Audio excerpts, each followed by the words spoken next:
Hello and welcome everyone. तो अभी मैं वोकैबुलरी का रिवीजन स्टार्ट करने जा रही हूँ। तो स्टार्ट करते हैं। First word is stipulate. तो इसका मतलब होता है शर्त रखना या तय करना। इसको आप ऐसे भी याद कर सकते हो कि लेट से याद कर सकते हो कि लेट नहीं होना है और ये शर्त रखी गई है। लाइक कुछ भी ले सकते हो, ऑफिस में या कहीं भी आपको लेट नहीं होना है। तो इसके सिनोनिम्स हो सकते हैं specify, require, demand, state, lay down. और इसको ऐसे भी यूज कर सकते हैं the contract stipulates that all payments must be made at the beginning of each month. Okay, so word two is ratify. और ये सभी वर्ड्स एडिटोरियल में से ही निकाले हैं जो मुझे लगा कि हो सकते हैं। तो सेकेंड वर्ड इज रैटिफाई। तो इसका मतलब होता है पुष्टि करना या मंजूरी देना। और इसको ऐसे भी याद कर सकते हो कि रैट बिना अप्रूवल के आपके घर में घुस जाता है। तो मतलब याद करने के लिए थोड़ा सा। तो इसके सिनोनिम्स होंगे approve, confirm, endorse, sanction, validate. और इसके एग्जांपल होगा all member Nations must ratify the international treaty before it takes effect. Okay, third one is rhetoric. और इसका मतलब होता है भाषण देना या मतलब भाषण कला। इसके सिनोनिम्स होंगे oratory, eloquence, persuasion, hyperbole, discourse. And example is the politician's speech was filled with inspiring rhetoric but lacked concrete actions. Okay. Fourth is insurrection, मतलब विद्रोह या बगावत। और इसका सिनोनिम होगा rebellion, revolt, mutiny, uprising, rioting. And example is the government forces quickly acted to suppress the armed insurrection. Okay,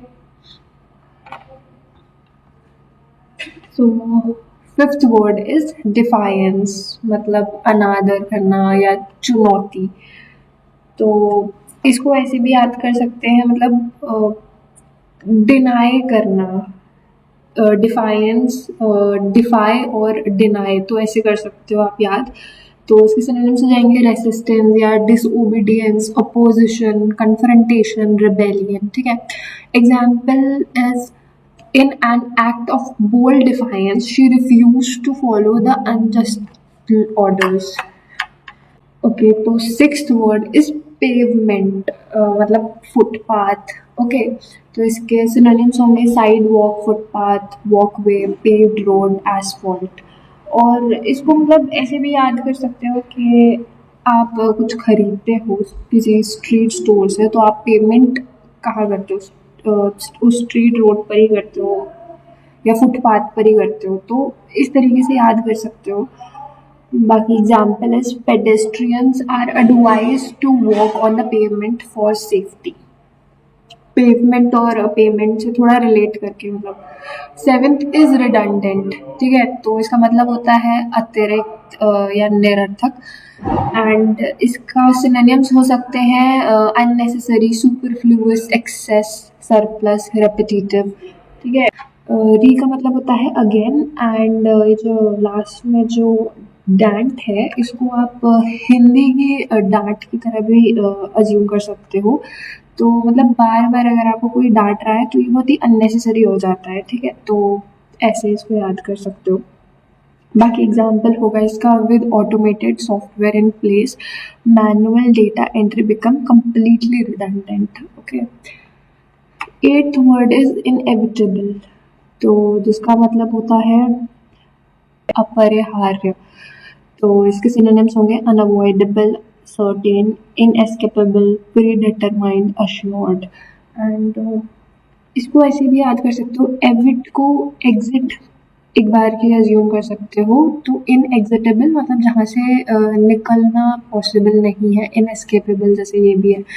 तो ऐसे याद कर सकते हो। Example is with continuous growth, expansion into new markets was inevitable. Ninth is sesquicentenary, मतलब 150th anniversary को बोलते हैं ये। तो इसका मुझे कुछ ट्रिक ऐसे समझ में आया नहीं है, बाकी की भी मुझे नहीं पता आपको ट्रिक्स समझ में आ रही है या नहीं, बट ठीक है, आप बता सकते हो कमेंट सेक्शन में। And example is the college celebrated its sesquicentenary with a grand ceremony and historical exhibition.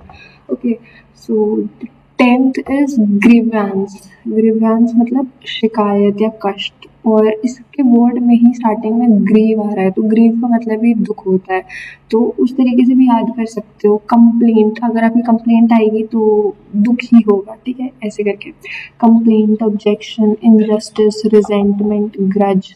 And example is employees filled a formal grievance regarding their unsafe working condition, ठीक है। 11th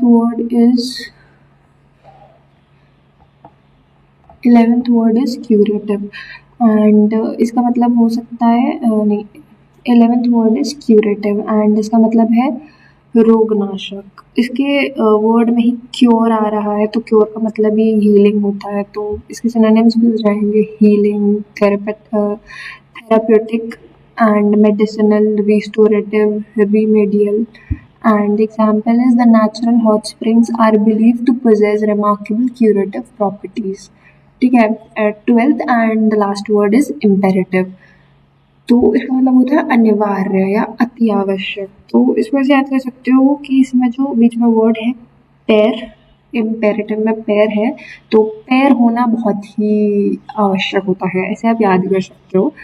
तो इसके synonyms होंगे vital, crucial, essential, urgent, mandatory. And it's example, it is imperative that medical teams reach the disaster area immediately. Okay, so ये थी आज की video, and आप बताइए कमेंट सेक्शन में आपको कैसा लगा, एंड थैंक यू।